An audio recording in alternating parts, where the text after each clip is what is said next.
When we left off with our last episode about framing, we were way over budget on our build. So my husband Bryce and I decided we're just gonna have to take on more of the labor. Even though neither one of us had any experience roofing, we figured that would be a great place that we could save a bunch of money.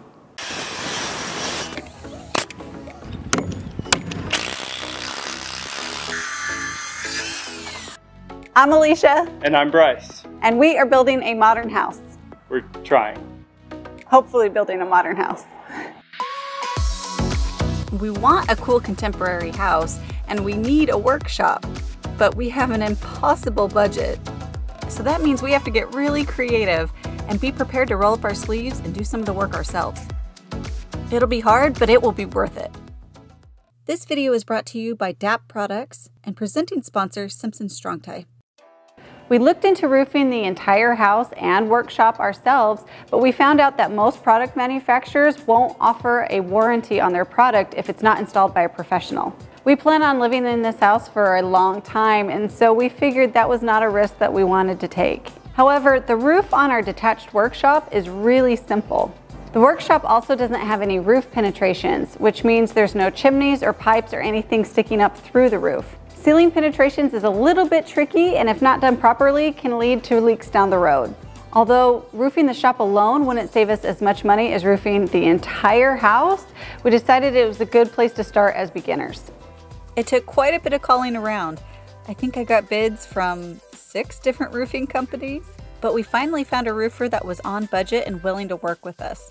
The agreement that we made with the guys from Jack the Roofer was that their professional team would come out and roof the main house, and we would watch and ask questions and then start to work on the shop.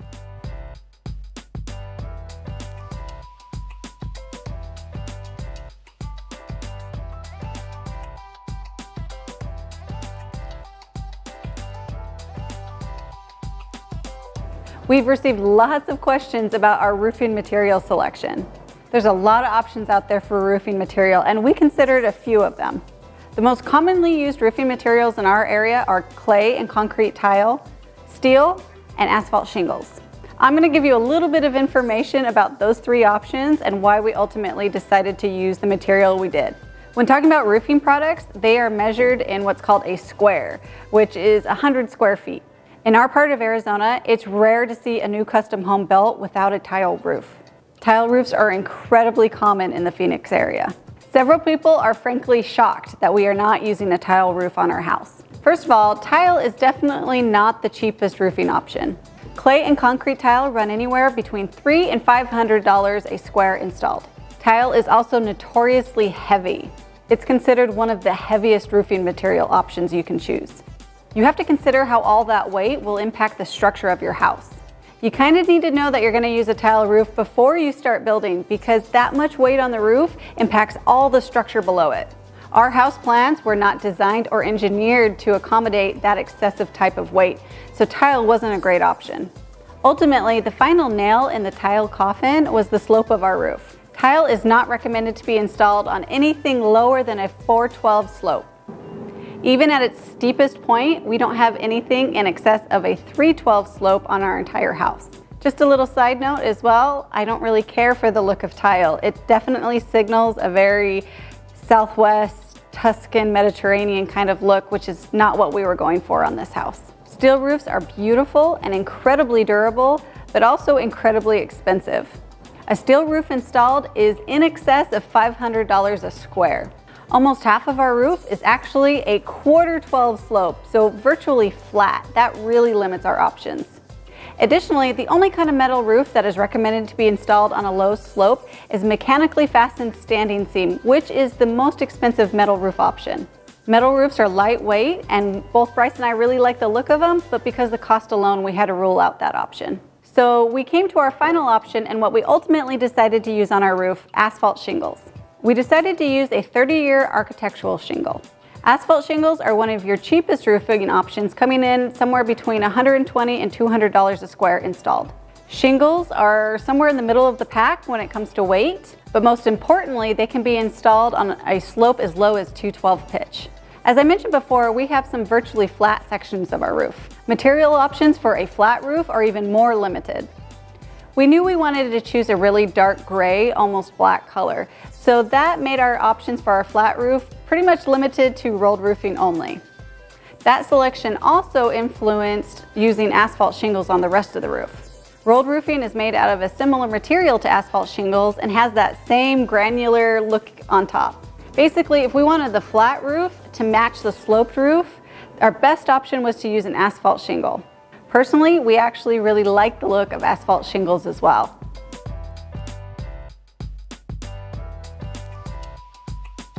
The first step was to attach pre-painted aluminum drip edge around the entire perimeter of the roof.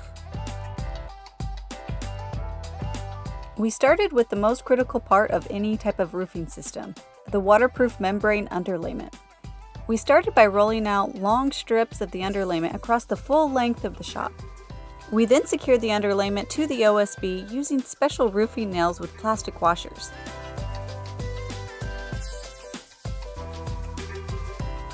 The idea wasn't to completely secure the underlayment to the roof, it was just to hold it in place and prevent the wind from pulling it up before we could apply our shingles.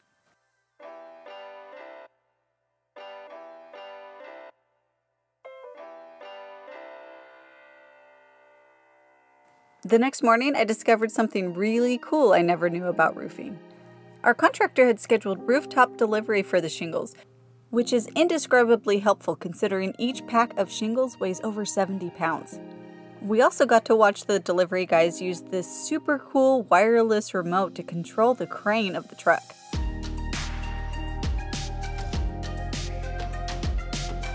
The professionals started working on the house, and we started working on trying to figure out the shop. We began by installing a thick single-layer starter strip on the south side of the roof. Among other things, it ensures that the edge of the roof has an even straight reveal when you're standing on the ground looking up. When we started to attach the asphalt shingles, we found a couple of tricks that made it easier to get a good result. We found we could move the quickest when one person was throwing shingles down and the other person was nailing.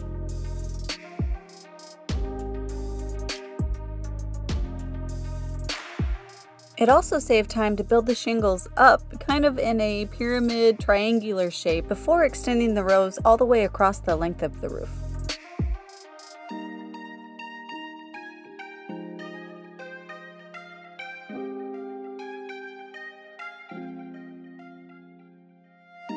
One more layer of complexity when installing this roof was our hot Arizona climate.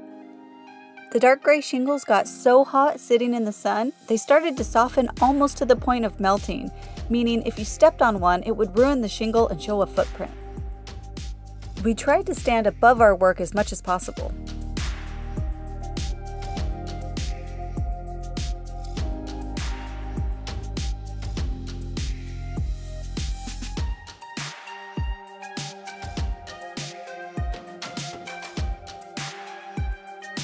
On most houses, the highest point of the roof would receive a ridge cap. On our somewhat unique mono-pitch roof, we ended up just trimming our shingles and double nailing them.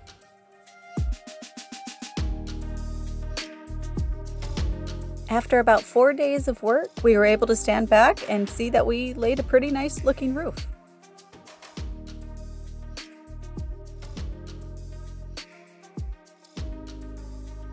We just roofed the shop. Whole shop, totally roofed. And when I say we, I mean 3/4 Bryce, 1/4 me, but it's done. It's done, yep. It wasn't fun, but definitely not as bad as drywall or tile. I don't know, I don't do those. Yeah. It was hot, it took a long time. But it wasn't impossible, it wasn't that bad. The professionals continued to work for a couple more days on the house, including installing the rolled roofing over the flat sections. Bryce and I turned our attention to one of my favorite features of the house, all 48 windows. I've made it no secret that I absolutely love windows in any kind of home, and that was the one area I was willing to splurge a little bit on.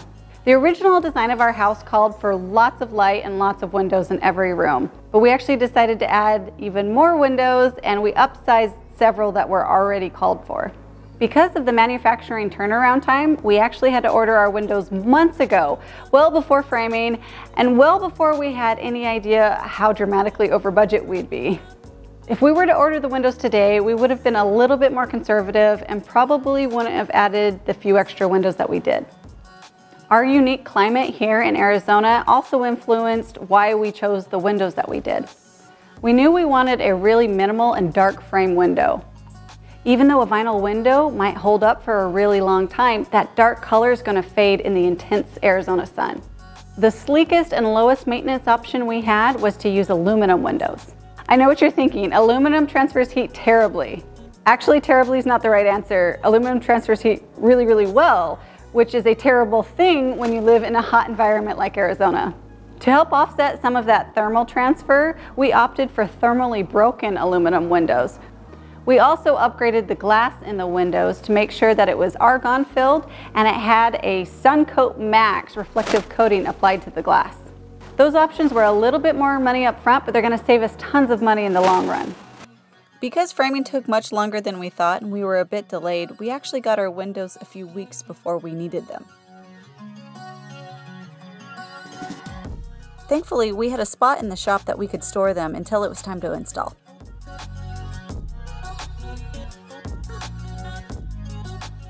We knew window day was a time that we were going to want to hire my father-in-law, our general contractor's construction crew, to come back and help us. We had several very large and very heavy windows, which would be impossible to install with just Bryce and myself alone.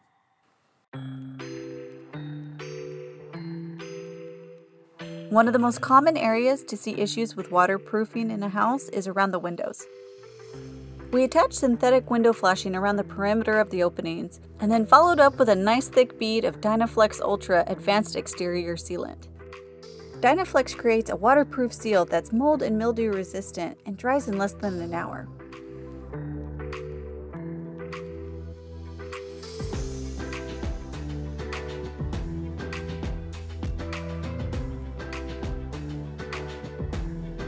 The window that I was most excited to see installed was the 6-foot by 10-foot massive mold together multi-panel window that's going in my office. It took 6 guys to heft it into place, but once it was finally installed, it's absolutely beautiful.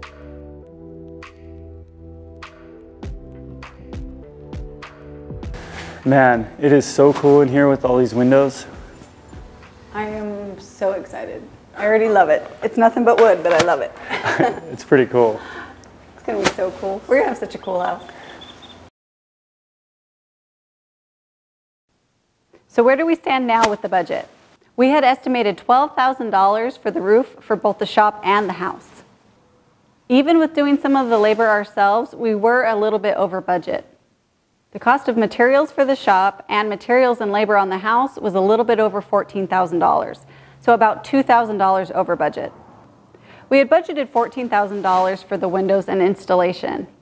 Our window order came in just shy of $16,000, and we had to pay an additional $800 in labor. So we came in about $2,700 over budget on windows as well.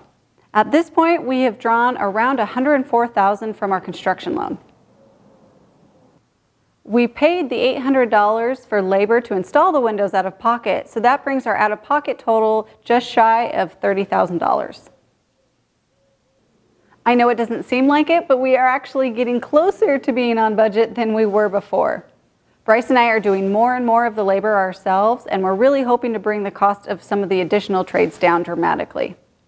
Our next video, we're going to start covering some of the MEP, so mechanical, electrical, and plumbing.